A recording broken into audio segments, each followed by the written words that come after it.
안녕하십니까. 놀이지도 오차시 1교시를 시작하겠습니다.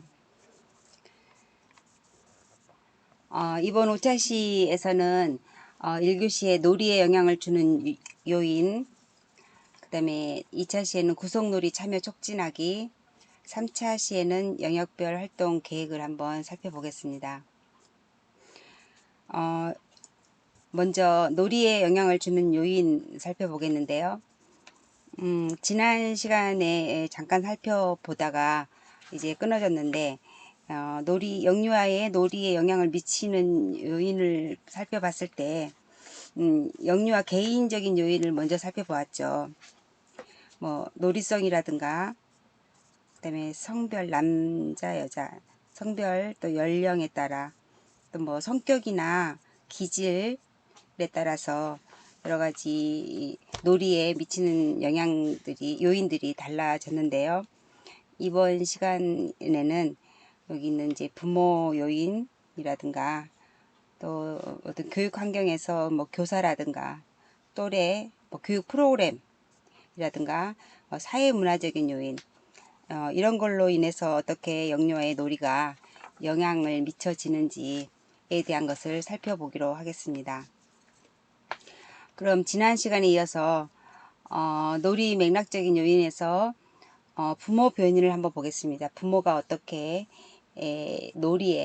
영유아 놀이에 영향을 미치는가 살펴보면 앞 시간에서 설명한 바와 같이 성별에 따른 뭐 영유아의 행동 차이는 놀이 활동을 통해서도 쉽게 관찰할 수가 있었습니다.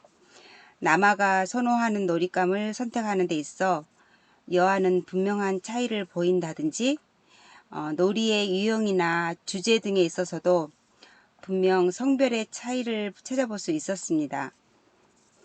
부모는 이러한 영유아의 성별에 따른 놀이 행동에 상당한 영향을 미치는 것으로 보고되어 있었죠. 즉, 남아가 일반적으로 여아에게 적합하다고 생각되는 놀잇감을 가지고 놀 때 부모가 긍정적인 반응을 보이지 않는 경우 남아는 금방 부모의 반응에 민감하게 반응하며 놀잇감을 변경하게 된다는 것이죠. 일반적으로 가정에서 부모가 자녀의 성별을 어떻게 인식하는가에 따라 영유아의 특성 및 행동에 대한 기대는 달라진다고 합니다. 국외의 한 연구 1983년의 결과 아버지는 새로 태어난 아들은 활동적으로 묘사하는 반면에 딸은 부드럽고 작고 또 예민하게 묘사한다고 합니다. 자녀의 사회화에 영향을 미칠 수 있는 부모의 기대, 그 기대는 출생에서부터 시작되는데요. 부모들은 아주 어린 영아기 때부터 아들, 딸에게 다른 옷을 입히고 또 성차에 의한 상호작용을 통해 이러한 기대들을 전달하게 됩니다. 아들의 경우 더욱 적극적으로 과격한 신체를 이용한 놀이 습관을 장려하는 반면에 주로 어머니는 남아의 신체적인 탐색을 제한하게 하죠. 또 함께 놀이하는 것보다는 양육하는 것으로 나타났어요. 이러한 부모들의 행동은 자신들의 성과 동일한 행동 유형으로 자신이라면 부모죠. 자녀들에게 상호작용을 이끌어내는 것으로 볼 수 있다는 겁니다. 또한 영유아의 성별에 따라 부모들은 다른 놀잇감을 제공하는 것으로 밝혀지고 있어요. 부모와 2세 미만의 자녀가 함께 놀잇감을 갖고 놀이하는 것을 관찰한 한 연구에서 밝히듯이 부모는 남아에게 적합한 놀잇감을 여아에게는 여아에게 적합한 놀잇감을 제공한다는 것으로 나타났습니다. 이러한 경향은 자녀의 방 꾸미기와 같은 가정에서의 놀이 환경을 구성하는 데 있어서도 부모가 지니는 성에 따른 다른 기대와 인식이 반영됨을 알 수 있다는 것이죠. 그럼 라인 골드와 쿡 1975년의 연구에서는 12에서 72개월의 영유아를 대상으로 그들의 방의 모든 가구와 놀잇감을 조사하여 분류하였는데요. 유아의 성에 따라 방에 있는 물품의 종류가 다른 것으로 나타났어요. 여아의 방에는 남아의 방에 비해 꽃 그림과 봉제 인형, 레이스 주름 장식, 소형 가전제품이 많았으며, 반면에 남아의 방에는 스포츠 관련 기구, 놀잇감 동물, 또 타는 기구 등 크기가 크고 놀잇감의 종류도 다양하였습니다. 여아들에 비해 남아의 놀잇감에는 탈 것, 전쟁 놀이에 관련한 것, 기계, 교육과 학습에 관련된 놀잇감이 더 많은 것으로 나타났고요. 이후 1993년 나시와 프라레리의 연구에서도 취약 전 유아의 방을 조사하였으나 20년 이전의 연구 결과와 유사하게 여전히 남아의 방에는 탈 것, 군인 놀잇감, 스포츠 장비, 이런 동물들이 많았고요. 여아의 방에는 인형, 인형 소품, 인형 비품, 또 소꿉놀이 용품 이런 것 같은 놀잇감의 범위가 상대적으로 남아에 비해 제한된 것으로 나타났습니다. 표에 보다시피요. 이렇게 자녀가 성에 적합한 놀잇감을 가지고 놀 때 부모는 자녀의 놀이에 더욱 흥미를 나타내며 함께 놀이에 참여하는 것으로 나타났어요.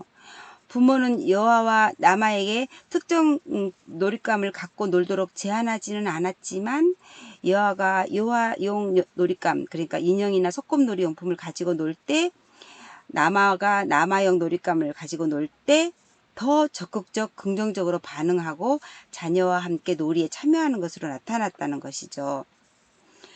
3, 5세의 남아와 여아의 놀이 및 그들 부모의 반응을 조사한 또 다른 연구에서는 1980년도 연구에서는 여아는 여아 놀잇감, 남아는 남아 놀잇감을 갖고 노는 비율이 더 높았다는 것이에요. 이러한 남녀 유아의 놀이에 관한 부모의 반응을 살펴본 결과 아버지들은 남아와 여아 모두 성에 적합한 놀잇감을 가지고 놀 때 긍정적인 반응을 보였으나, 어머니들은 여아가 남아용 놀잇감을 가지고 노는 것보다 남아가 여아용 놀잇감을 가지고 놀 때에 더 부정적인 반응을 보인 것으로 나타났어요.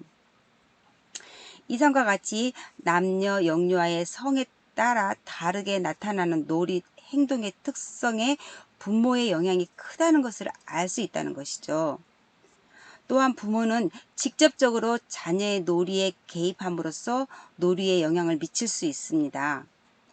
어머니의 놀이 개입에 관한 국내외 연구에 의하면 특히 영유아의 연령 및 성별에 따라 개입 수준과 유형이 달라진다고 보고하고 있어요. 영유아의 연령이 낮을수록 어머니는 놀이에서 주도적인 역할을 하며, 놀이에서 지시와 교수를 하며, 또 연령이 조금 높아질수록 영유아가 놀이에서 더 주도적인 역할을 할 수 있도록 직접적인 지시와 교수보다는 제안이라든가 질문을 통해 놀이를 확장하는 것으로 나타났습니다.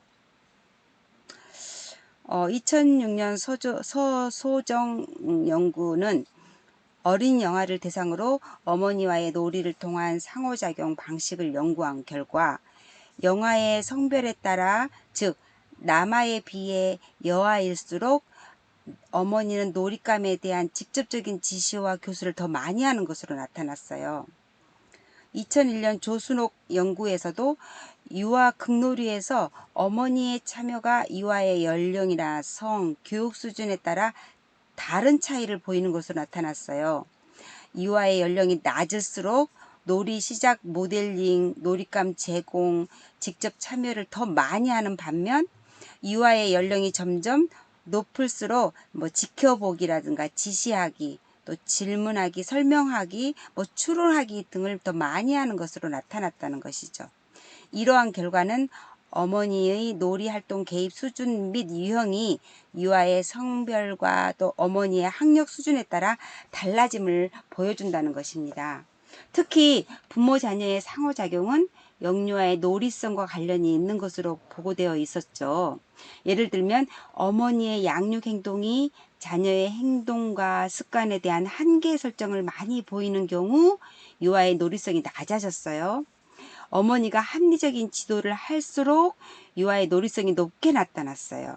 또한 어머니가 유아의 행동에 대해 통제적일수록 인지활동은 낮아요. 정신지체 아동의 경우 어머니가 덜 통제적일수록 놀이성은 더 높았다고 했어요. 어머니의 역할이 아이의 놀이성에 영향을 미쳤다는 것이죠.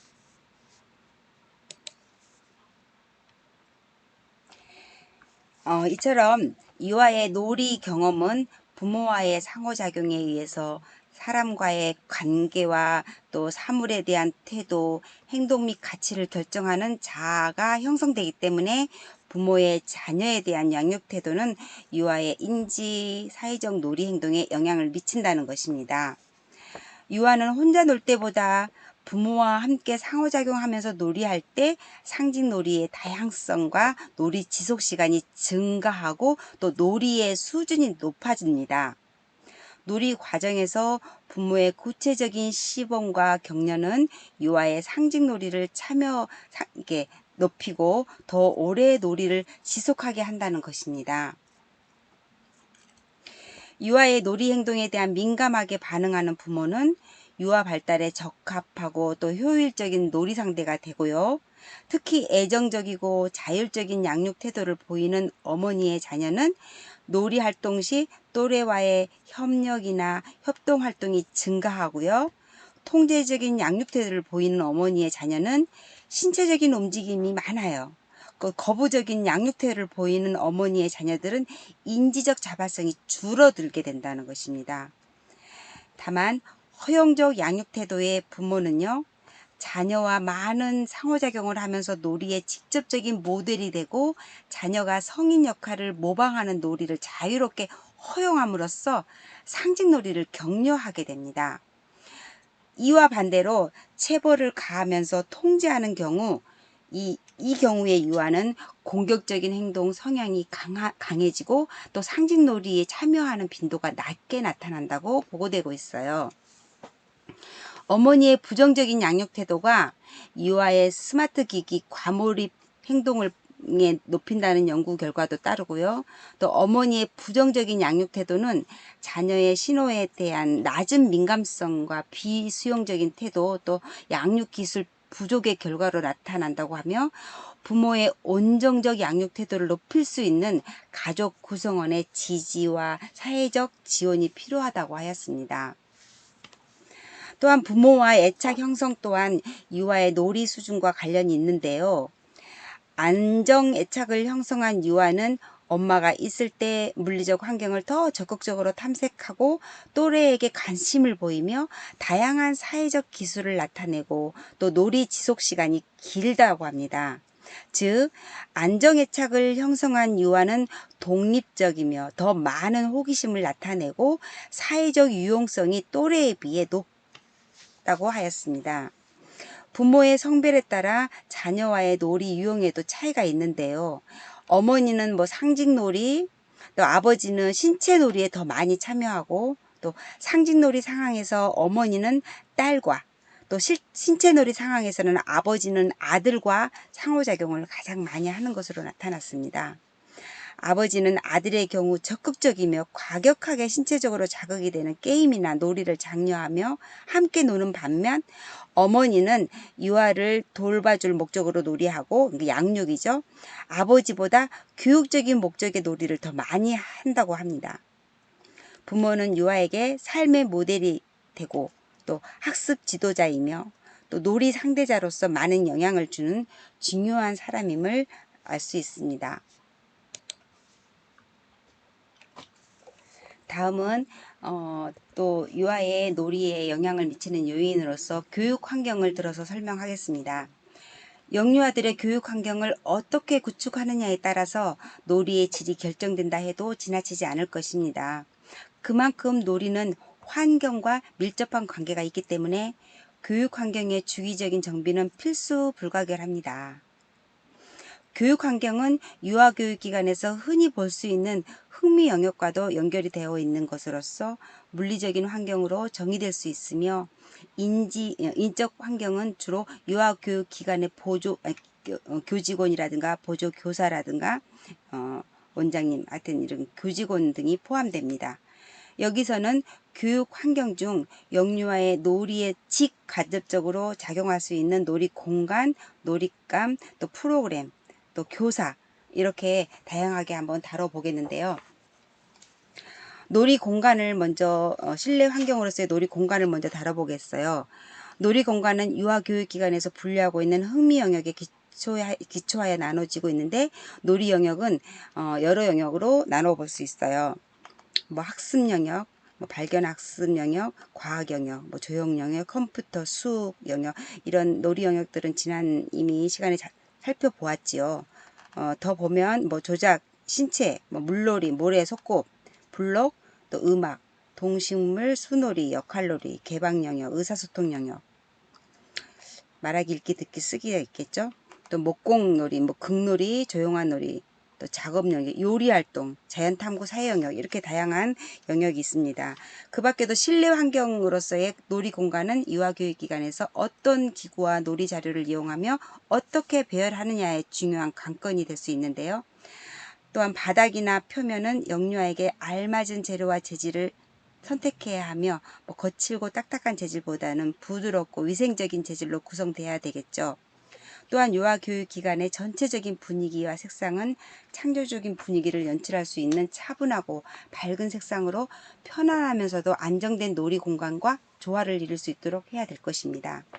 색깔의 톤을 통해서 유아교육기관의 분위기와 정서, 감각 및 행동 특성을 자아낼 수 있기 때문에 유의해서 설정해야 하며 특히 교실의 조명, 교실 배열, 그리고 교재교구 진열 시에도 영유아의 놀이 행동에 미칠 수 있는 영향 등 이런 것들을 고려하여 주의를 기울여야 합니다. 즉 빨간색, 뭐 노란색, 뭐 그리고 오렌지색들 주로 전체적인 분위기를 온화하게 만들어주는 데 반해 푸른색 계열의 색은 시원한 분위기 이렇게 연출할 수 있겠죠. 계절이라든가 주제에 따라 다르게 연출할 수 있을 것입니다. 다음에 교육 환경에서 실내 환경으로서의 놀이 환경을 계속 보면 이제 뿐만 아니라 조명에 있어서도 너무 밝은 빛은 영유아들의 신경을 자극할 수 있기 때문에 영유아의 활동, 뭐 즉 자르기, 쓰기, 뭐 반죽하기, 뭐 퍼즐놀이 하기, 기타 학습 활동에 방해가 되지 않는 간접 조명을 선택하는 것이 더 바람직합니다.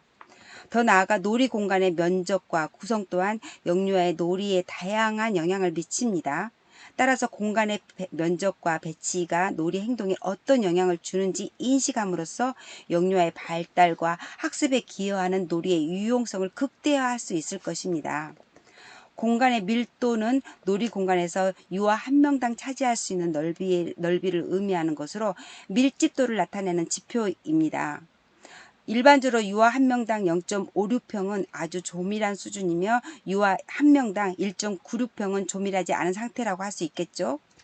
유아의 놀이에 영향을 주는 밀집도에 대한 초기 연구들은 좁은 놀이 공간이 제공될수록 놀이에 부정적인 효과를 주어 공격성이 증가한다고 보았어요. 자꾸 부딪히니까 그러겠죠. 그러나 또한 맥그루 1972년 연구에서는 놀이실 공간을 고정시키고 또 유아의 수를 감소시켰을 때는 공격적 행동이 감소하고 또 단독 행동이 증가하는 반면에 놀이의 수를 고정시키고 공간을 축소시켰을 때에는 유아들 간의 신체 접촉이 증가하고 뛰어다니는 행동이 감소하였다고 하였습니다. 다양한 연구를 볼 수 있죠. 이와 같이 일관되지 않은 연구 결과가 나타나는 것을 분석하기 위해서는 스미스와 코놀리, 즉 1980년대 연구는 공간, 또 유아의 수, 또 설비의 양을 체계적으로 다양화하여 분석하였어요. 그 결과 공간의 감소는 놀이하는 동안 대근육 놀이나 거친 신체 놀이의 양을 감소시켰어. 왜? 공간이 부족하니까 이렇게 좀 옴틀달짝 이렇게 움직일 수 없으니까 그랬겠죠. 그리고 한 유아당 공간이 점점 좋아져서 0.7평이 될 때까지 사회적 행동에 영향을 주지 않고 집단 활동이 잘 이루어졌지만 그렇게 이제 조심조심해서 이루어졌지만 0.42평이 되면 공격성이 증가하고 집단 활동이 감소하게 됐다고 했어요. 즉 유아당 사용할 수 있는 공간이 줄어들수록 유아의 대근육 놀이만 줄어들었을 뿐만 아니었을 뿐 부정적인 영향은 나타나지 않았지만 일정 수준 이하, 점점 이하의 공간의 감소는 공격적인 행동이 증가하는 등의 부정적인 영향도 더 줄 수 있었다는 것이죠. 그러니까 어떤 아이들이 한계까지는 참다가 그 한계가 넘어가면 이제 공격적인 행동이 나타난다는 것이죠. 이러한 결과를 교육 현장에 적용해 보면 거친 신체 놀이가 너무 많이 이루어지거나 공격적인 행동이 많아지는 경우에는 놀이 공간의 면적을 조절하여 공간의 부정적인 영향을 완화시킬 수 있다는 것입니다. 놀이 공간과 관련한 연구들은 놀이의 전반적인 질을 향상시키기 위하여 공간을 영역별로 구분해 주어야 함을 강조하였습니다. 즉 공간을 개방할지 또 보다 작은 영역으로 분할할지 또 영역을 정돈하는 방법 그리고 다른 영역과의 관계 등은 유아 놀이에 중요한 영향을 미치기 때문에 공간 구성에 대한 연구들을 보면 흥미 영역별 구성된 교실에서의 유아는 언어적 상호작용, 또 협동, 또 가작화 놀이, 또 교육적인 자료를 가지고 하는 활동을 더 많이 한다고 보고하고 있습니다. 또한 극놀이 영역과 블록 영역을 통합하여 제시했을 때에는 놀이가 더 활성화되었고요. 조용한 놀이와 활동적인 놀이로 구분하여 배치하였을 때는 연합놀이가 증가하고 협동놀이는 감소하였습니다. 각 영역을 분리하여 경계를 명확하게 했을 때 그렇지 않은 경우보다 놀이를 방해하는 유아의 행동이 뛰어다니는 방해하는 행동이나 뛰어다니는 행동이 감소하고 놀이 지속 시간이 더 길어졌다는 것이에요. 즉 놀이 영역 사이에 경계가 거의 없으면 유아는 다른 놀이로 쉽게 이동할 수 있는 장점이 있다는 거고요.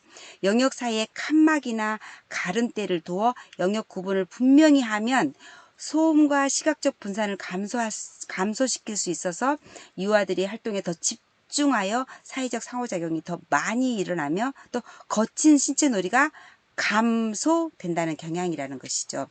2007년 조화연의 연구에서도 상상놀이를 할 때 제한된 놀이 공간을 극복하기 위해 인접 놀이 영역의 놀잇감을 변형하거나 다른 놀이 공간으로 놀이 상황을 확장하는 경향이 있었어요.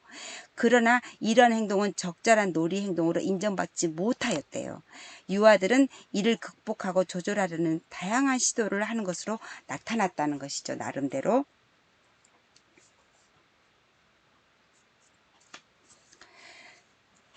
이와 같이 공간 구성은 유아의 놀이 환경에서도 중요한 영향을 미치기 때문에 잘 정의된 활동을 위한 환경으로 구성되어야 합니다. 이처럼 놀이실의 놀이 공간과 환경은 유아교육 프로그램의 질을 결정하는 중요한 요인이 될 수 있습니다. 놀이 공간은 유아들의 대근육 활동과 사회 놀이의 질에 영향을 미칠 수 있다는 것이죠. 그리고 놀이 공간의 장소가 바깥인가 아니면 실내인가에 따라 놀이 활동 유형이 달라지는데요. 실내 놀이 공간에서는 구속 놀이 활동이 주로 발생하고 바깥 놀이 공간에서는 기능 놀이와 다양한 놀잇감을 통한 창의적 상상 놀이 활동이 발생됩니다. 유아교육기관에서 놀이공간을 흥미 영역별로 구분하는 중요한 이유는 융통성을 최대화하고 또 놀이의 전반적인 질을 강화하기 위함입니다. 따라서 블록놀이 영역에서 구속놀이를 한다든지 또 소꿉놀이 영역에서 극놀이를 한다든지 미술 영역에서 그림이나 찰흙으로 창의적인 놀이를 하든지 간에 유아의 주의력은 놀이공간이 계획한 활동에 초점을 두게 되는 것입니다. 또한 소규모 놀이공간을 계획하는 데 있어서 공간이 너무 복잡하면 유아의 놀이가 촉진되기보다는 방해될 수 있다는 것으로 설명하였지요. 그리고 넓고 개방된 공간은 어떻게 되겠어요? 뛰고 달리고 또 일반적인 거친 활동 즉 대근육 활동이 많이 일어나므로 조용하고 창의적인 놀이 형태를 방해할 수가 있겠죠. 교실이 크지만 영역별로 나누어지지 않는 방은 여러 가지 놀이 교재를 함께 제시해주고는 있겠지만 개방된 놀이 교실에서는 유아는 다른 유아나 다른 놀이 자료 계속되는 다른 놀이 활동 때문에 특별한 활동을 하는데 방해를 받을 경향이 있습니다. 유아는 넓은 공간에 있을 때보다 융통성 있는 영역 구분에 따라 적은 공간에 있을 때 상상놀이를 더 많이 합니다. 즉 소꿉놀이 영역, 쌓기놀이 영역, 그리고 기어 오르기 같은 여러 유아들이 한꺼번에 같이 노는 곳에서 상호작용 놀이가 활발하게 일어나겠죠. 또한 이러한 영역들의 놀잇감이 풍부하게 준비되었을 때 더더욱 긍정적인 상호작용이 이루어질 수 있겠죠.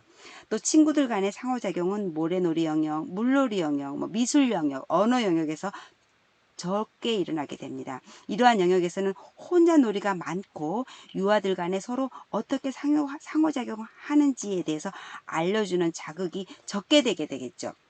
종합적으로 살펴볼 때 적절한 놀이 공간과 놀이 환경을 제공해 주는 것이 유아기 학습에 효과적이라고 할 수 있죠. 따라서 유아교육기관에서는 유아들에게 다양한 학습 기회를 제공하기 위해서 놀이 공간을 교육적으로 정비하고 또 놀잇감을 준비해 두는 것이 중요하다고 볼 수 있습니다. 조금 전에 잠깐 언급하였던 공간 구성은 유아의 놀이에 중요한 영향을 미치는 잘 정의된 행동을 위한 환경으로 구성되어야 된다고 했어요. 즉 환경 구성은 한 가지 활동에 제한된 영역이지만 다른 영역과 연계성을 갖고 순환적으로 이동할 수 있어야 된다는 것입니다. 동시에 다른 행동적 환경으로부터 명확한 경계가 있어서 최소한의 소리와 시각적인 분리가 있는 영역으로 구성되어야 유아 놀이에 최대한 긍정적인 영향을 미친다는 것이죠. 실외 놀이 공간은 실내와 다른 공간 맥락에서 유아의 잠재된 능력이 나타나는 장으로 놀이 행동에 중요한 영향을 미칩니다. 그래서 실외 놀이 공간에 대한 많은 연구들은 실외 놀이 환경의 질적인 측면과 구성 또 기구의 복합성에 따라 영유아의 놀이 행동에 차이가 있다고 보고하고 있기도 하지요. 예를 들어서 영유아의 연령에 따른 실외 놀이 행동의 차이를 살펴보면 걷기 시작한 1, 3세 영유아에게는 좁은 놀이 공간보다는 넓은 공간이 적합하고 실외 놀이 기구의 복합성과 유연성이 영유아의 놀이 활동을 촉진한다고 했어요. 또한 3, 5세 실외 놀이에서 기능 놀이와 상상 놀이가 많이 나타났고요. 또 5세는 게임이 현저하게 많이 나타났고요. 따라서 실외 놀이 공간은 영유아의 발달 특성에 적합하게 구성되어야 됨을 이렇게 알 수 있습니다. 그럼 교육 환경 중에서 공간을 살펴보았으면 이번에 놀잇감을 살펴보겠습니다. 영유아의 놀이에서 놀잇감은 중요한 요인의 하나입니다. 대부분의 놀이 유형이 놀잇감의 수와 또 놀잇감의 유형과 밀접하게 연관되어 있기 때문이죠. 놀잇감의 양은 영유아의 놀이 형태에 영향을 줄 수 있는데요. 놀잇감의 양이 많아질수록 영유아의 놀이 참여도는 높아지며 공격적 행동이 덜 나타나고 놀잇감의 양이 줄어들면 영유아 간의 사회적 상호작용이 증가하지만 왜요? 하나 가지고 막 여러 사람이 놀아야 되니까 공격적 행동이나 스트레스 행동도 증가하게 되겠죠. 여러 사람이 부딪히다 보면 블록 놀이에서는 블록의 수가 부족하면 혼자 놀이나 병행 놀이가 이루어지고요. 단순한 구조물을 만들며 또래 간의 언쟁도 잦았어요. 작은 거가 적은 수 가지고 여러 사람이 나눠 써야 되니까 블록의 수가 충분히 제공되면 다양한 형태의 구조물이 만들어지고 또 신체 활동과 역할놀이가 오래 지속된다고 보고되고 있습니다. 이러한 결과는 놀잇감의 양과 또 영유아의 놀이의 사회적 상호작용 수준은 반비례적인 관계가 있다는 것을 보여주는 것이죠. 영유의 발달과 놀이 수준에 맞추어 적절한 양의 놀잇감이 제시되어야 다양하고 또 복합적인 놀이 행동을 촉진할 수 있음을 보여주는 것이죠. 이렇게 놀잇감의 유형이 발달에 직접적인 영향을 준다는 증거는 조금 미약하지만 놀잇감은 영유아에게 학습의 기회를 제공하며 또 발달에 영향을 미칠 수도 있다는 것입니다. 예를 들면 블록이나 레고 같은 놀잇감은 구속놀이를 하도록 하죠. 또 손인형이나 그림책은 가작화 놀이를 조장하죠. 퍼즐과 같은 놀잇감은 주로 혼자 놀이를 유도하죠. 게임 놀이는 협동 놀이를 하도록 하죠. 또 로봇과 같은 변신 놀잇감은 기능 놀이와 또 조작 놀이를 격려하는 경향이 있죠. 점토나 모래와 물놀이 이런 기능들을 물놀이도 이런 다양한 기능을 격려하며 또 물감이라든가 크레용 같은 놀잇감은 구속놀이를 격려하게 됩니다. 또 놀잇감은 영유아의 반사회적 행동에도 영향을 미치는데요. 공격적인 놀잇감이 제공되면 비공격적인 놀잇감이 제공되었을 때보다 반사회적 행동, 즉 모욕적인 언사라든가 협박, 때리기, 권총 쏘기 등 이런 게 반사회적 행동이죠. 이런 게 더 많이 나타났다는 거예요. 또한 블록 같은 상호 교환이 가능한 놀잇감은 퍼즐과 같이 상호 교환이 불가능한 놀잇감보다는 반사회적 행동이 더 많이 유발시켜졌다는 것입니다. 상호 교환이 가능한 퍼즐이 더 좋다는 것이죠. 이는 상호 교환이 가능한 놀잇감은 다른 활동을 하는 영유아에게도 유용하며 서로 사용하고 또 싸움을 일으키는 반면에 상호작용이 불가능한 놀잇감은 현재 그 놀잇감을 사용하는 영유아 외에는 원하지 않기 때문에 자꾸자꾸 공격적인 행동이 나타날 수가 있겠죠. 또한 놀잇감의 활용 능력을 보면 유아의 지능과 상관이 있었어요. 유아가 다양한 놀이 자료와 상호작용을 하면서 시간을 보낸다면 어느 정도의 학습이 일어나게 되죠. 이와 같이 놀잇감은 발달적으로 중요한 놀이 유형을 자극하여 긍정적인 유아의 발달을 유도할 수 있기 때문에 발달 단계에 따른 놀잇감을 제공해야 합니다. 놀잇감의 사실성과 또 구조화 수준은 영유아의 놀이 유형에 중요한 영향을 미치는데요. 사실성은 놀잇감이 실제물과 닮은 정도를 의미하며 구조화 수준은 놀잇감의 특정한 사용 방법의 정도를 의미합니다. 사실성이 높은 놀잇감은 구조화 수준이 높은 것으로 보여지는데요. 그 이유는 매우 특정한 용도로만 사용하기 때문입니다. 놀잇감의 구조화 수준에 따른 연구를 살펴보면요.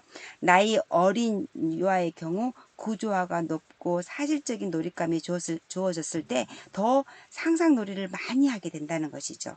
그래서 구조화돼야 되고 사실적이어야 된다는 것이죠.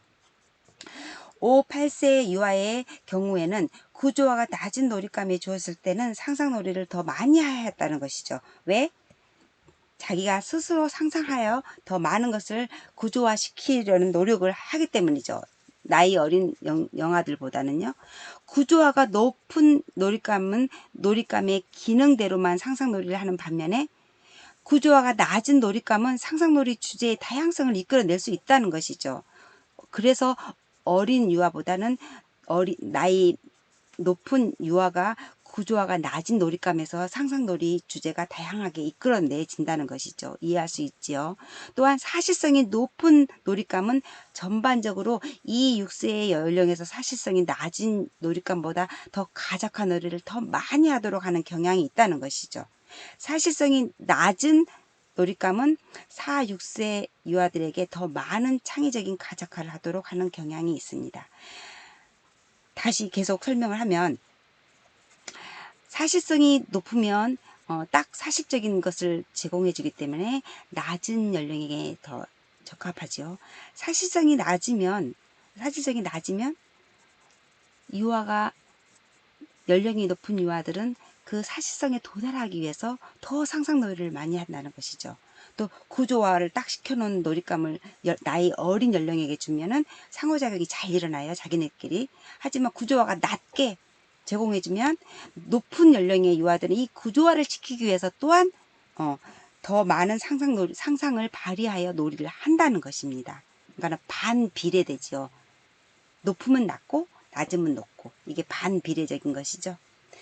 2005년 나은숙 연구에 의하면 유아교육기관에서 유아가 자의선택 활동에서 놀이를 선택했으나 놀잇감이 부족하여 활동을 할 수 없어 기다리는 시간이 길었으며 다른 놀이를 선택할 시간을 빼앗기고 배회하는 시간이 많이 나타났다고 했어요. 또한 놀잇감의 부족 때문에 힘 있는 유아가 약한 유아의 것을 빼앗는 현상을 나타냈으며 유아들은 부족한 놀잇감의 양으로 성인의 집단 사회에서의 강자와 약자 간의 세계를 느끼게 된다고 이렇게 하였습니다. 최근 발표된 연구 2013년의 연구를 보면 쌓기 놀이의 영역과 또 요칼놀이 영역 사이에 장애물을 제거한 물리적 환경이 유아에서의 놀이에서의 이성과의 상호작용이 더욱 활발하게 이루어지고 또 이성의 선호 놀잇감을 더 많이 사용하여 성역할 고정관념을 완화시키는 물리적 환경이 될 수 있었다고 합니다. 그러니까는 뭐 역할놀이라면 보통 뭐 엄마놀이라든가 이런 역할놀이, 쌓기놀이면 막 블록으로 막 하는 뭐 주로 남아들이 더 많이 선호하는 놀잇감의 이 영역을 분리시키지 않고 이렇게 그 물리적 환경을 제거했다는 것이죠. 또한 김명순, 유정은, 이민주, 조항래 2010년의 연구에서는 유아의 자의선택 놀이 시간에 미술 영역에서는 혼자 놀이가 많이 일어나며 쌓기 영역에서는 집단 놀이를 많이 하였고요. 또 조작 영역에서는 병행 놀이가 많이 관찰되었는데 이는 각 영역에 제공된 놀잇감의 특성과 관련된다고 보고하였어요. 이렇게 여러 가지 연구들을 살펴본 결과 놀잇감의 수, 또 유형, 놀잇감의 사실성과 구조화 수준이 놀이 행동에 상당한 영향력을 미친다는 것을 알아냈습니다. 밝혀냈다는 것이죠. 따라서 영유아 발달에 적합한 도전적 또 형태의 놀이를 자극할 수 있는 이런 놀잇감을 선택해야 된다는 것을 시사하는 것입니다. 다음은 놀이에 영향을 미치는 요인 중에서 형제 자매를 한번 살펴보시겠습니다. 가정 환경에서 부모 요인 외에 또 형제 자매의 관계도 유아의 정서적, 인지적, 사회적 행동의 기반을 형성하는데 중요한 역할을 담당하며 유아의 놀이 행동에도 많은 영향을 미치는 것으로 나타났어요. 형제 자매의 놀이와 사회적 상호작용은 일반적으로 부모 자녀 간 행위, 패턴과 다르며 또래 관계에 와서도 또 구별되었어요. 유아놀이, 뒤에서 또래 관계도 살펴보겠는데요. 유아놀이에서 어머니는 감독자와 교수자의 역할을 수행하지만 형제는 동등한 놀이 상대자로 유아놀이에 참여한다는 것입니다. 부모보다는 형제와의 상상놀이가 훨씬 정교한 형태로 전개되고요. 유아들은 형제들과 흥미와 관심이 유사하기 때문에 달나라 여행, 바다에서의 모험, 그리고 괴물놀이 같은 주제를 가지고 부모들과는 할 수 없는 어떤 그런 놀이를 수행한다고 합니다. 성별과 서열은 형제 자매의 놀이 방식을 고찰하는데 반드시 염두에 두어야 할 요소입니다. 가령 동성 형제자매의 관계에는 이성 형제자매의 관계보다 경쟁적인 것으로 알려져 있어요. 동성 형제자매의 경우 성별 고정관념적 놀이에 참여하는 경향도 강하다고 나타났고요. 물론 손위 형제자매가 더 지배적 영향을 띠는 것은 사실이지만 남동생이나 여동생은 대체로 손위 형제자매의 가르침이나 지시를 잘 받아들인다고 합니다. 이렇게 성이 다른 동생들은요. 일반적으로 형제 자매가 있는 유아들의 경우 형제 자매가 없는 유아들보다 가정 내에서 다양한 사회적 관계를 경험함에 따라 놀이 행동이 다르게 나타날 수가 있습니다. 형제 자매 유무 이외에도 성별 또 순위와 위치, 누가 언니고 오빠고 이런 순위와 위치, 터울, 몇 살 관계, 또 문화 등이 종합적으로 작용하여 한 유아의 다양한 놀이 행동을 이끌어내는 전체 상황에서의 맥락을 형성하게 되는 것이 형제 자매인 것입니다. 다음은 교육 환경에서 네 번째로 교육 프로그램을 살펴보겠습니다. 놀이는 유아교육에서 영유아의 교육활동을 위한 도구이며 동시에 영유아 발달을 반영하여 발달에 적합한 학습 기회를 제공할 수 있는 최고의 매체이자 교수 학습 방법이라고 하였습니다. 놀이를 교육과정의 핵심으로 강조한 것은 역사적으로 볼 때 고대 그리스의 플라톤으로부터 근대 루소라든가 페스탈로치 또 프레벨 등이 놀이 중심 교육을 강조하였어요. 1920년대에 들어서 활발하게 진행된 아동연구 운동과 1930년대 진보주의 철학자 두이, 그쵸? 유아가 직접 경험하는 놀이를 근간으로 하는 교육을 역설한 바 있어요.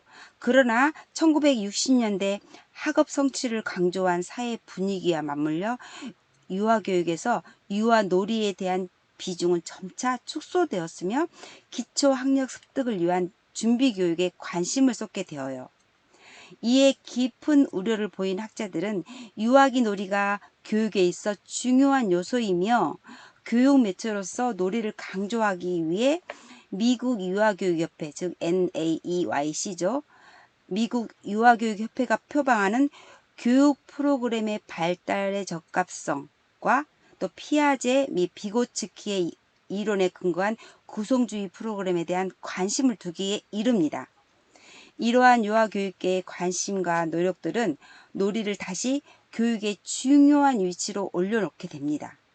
이렇듯 시대에 따른 철학적 사상과 사회적 배경 그리고 아동 발달 이론의 경향은 놀이에 대한 가치 및 유용성에 대한 방향을 결정짓는 역할을 담당해 왔다고 볼 수 있습니다. 실제로 이러한 흐름과 더불어 나타난 여러 가지 유아교육 프로그램은 각기 다른 철학적, 사회적, 심리적 배경을 바탕으로 하며 유아의 놀이를 보는 관점도 다릅니다. 따라서 유아교육기관에서 지향하는 선호하는 지향하는 교육 프로그램이 무엇인가에 따라 유아의 놀이는 영향을 받게 되었다는 것이죠. 예컨대 행동주의 철학에 근거한 유아의 학습 준비를 강조한 버라이터 엥겔만 프로그램이나 또 유아의 교구와의 상호작용을 중시하는 몬테소리 프로그램은 교사가 미리 계획한 방향으로 유아를 이끌어가므로 유아의 수동적 역할의 특징이라 할 수 있어요. 이러한 프로그램은 구조화 정도가 비교적 높은 수준이라고 볼 수 있는데요. 프로그램의 구조와 정도는 유아 놀이에 미치는 영향력을 검증한 밀러와 다이어 1975년 연구죠. 실험 연구에서는 구조화 정도가 높은 프로그램은 유아가 구조화 정도가 낮은 프로그램의 유아보다 역할놀이에 덜 참여한다고 보고되었어요. 아까 설명 다 했죠. 이와 유사하게 국내에 수행된 1991년 이은혜라든가 이희수의 연구에서도 학습 준비를 강조하는 프로그램의 유아가 다른 프로그램의 유아에 비해 극화놀이에 덜 참여하는 것으로 나타났어요. 준비가 다 돼버렸으면 상상할 게 별로 없잖아요. 좀 구조화가 덜 돼야지 뭔가 들어가서 상상하고 더 많은 상상력을 발휘해낼 텐데, 그렇죠?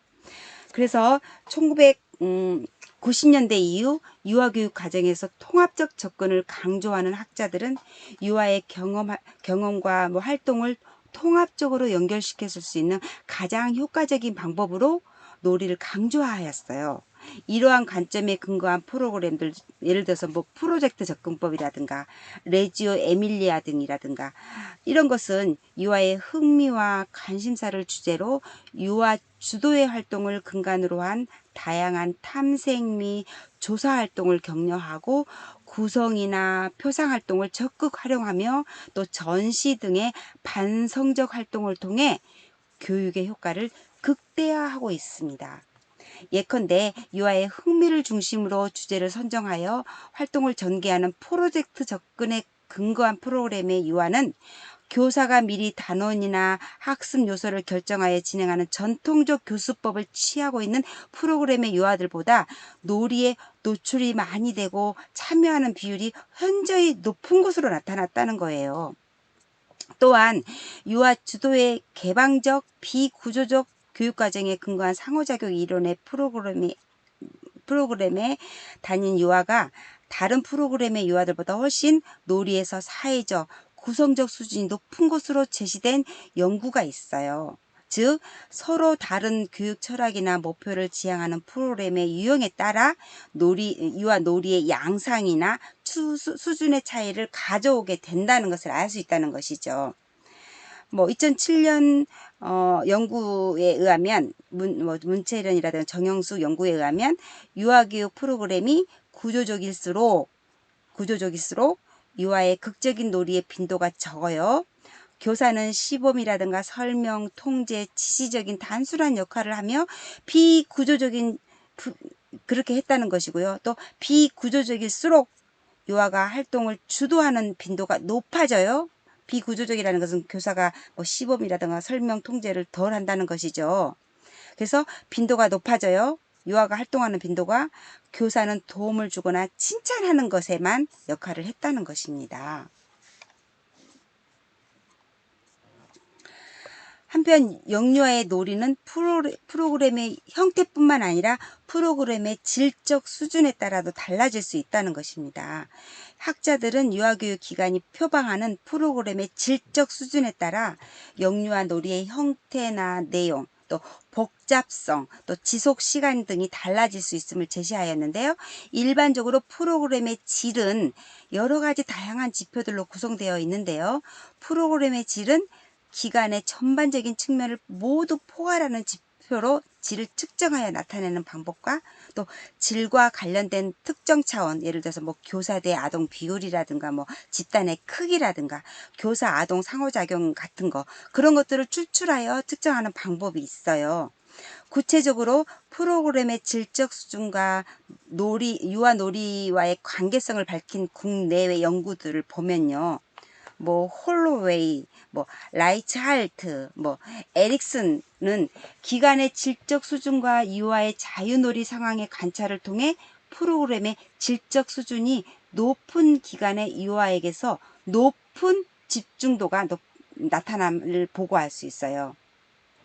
또 뭐 하위스, 뭐 1990년도 하위스 같은 연구는 영아기 때부터 질적 수준이 높은 프로그램에 다닌 유아가 질적 수준이 낮은 기관에 다닌 유아에 비해 사회적 가장놀이에 더 많이 참여했음을 제시하였어요. 특히 프로그램의 질이 우수한 기관의 유아는요, 놀이 상황에서 교사, 또래, 놀잇감과 더욱 높은 수준의 상호작용하는 것으로 나타났다는 것이죠.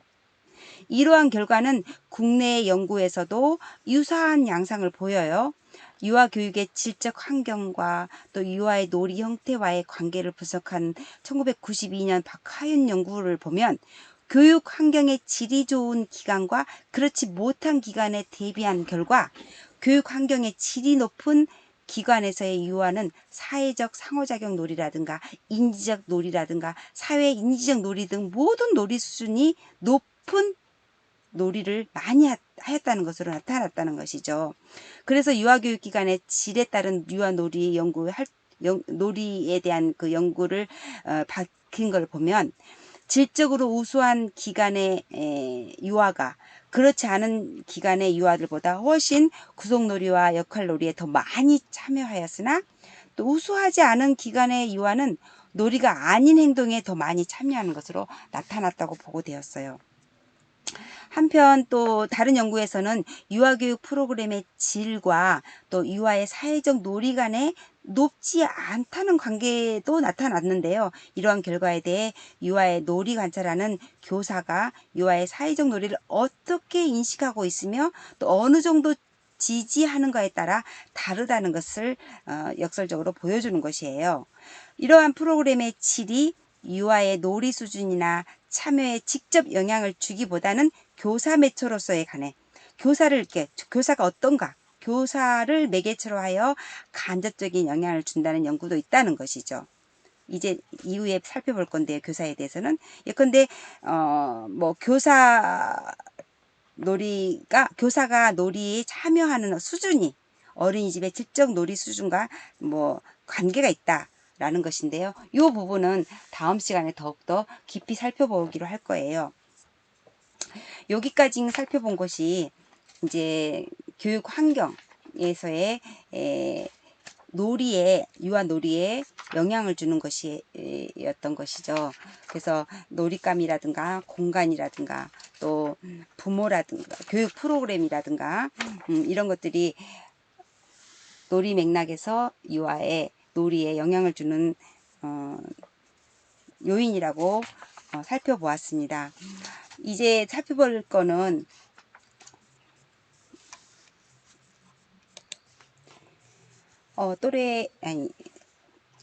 유아 놀이에 영향을 미치는 요인으로서 사회적 환경에 대해서 세 번째 살펴볼 건데요. 뭐 또래와의 친밀성이라든가 또래의 성, 남아인지 여아인지 또래와의 연령, 그다음에 뭐 또 교사 부분에서는 교사의 개입에 대한 내용이라든가 그다음에 사회문화적 요인으로서 뭐 여러 나라의 문화 차이에서 오는 그 놀이 개입이라든가 유아에게서 나타나는 놀이 상황들 이런 것들을 살펴보는 시간을 추가로 더 갖겠습니다. 그래서 유아의 놀이에 영향을 미치는 요인의 첫 번째 오늘은 부모 요인과 교육 프로그램에 대해서 환경에 대해서 살펴보았습니다. 다음 시간에 다시 이어서 하겠습니다. 감사합니다.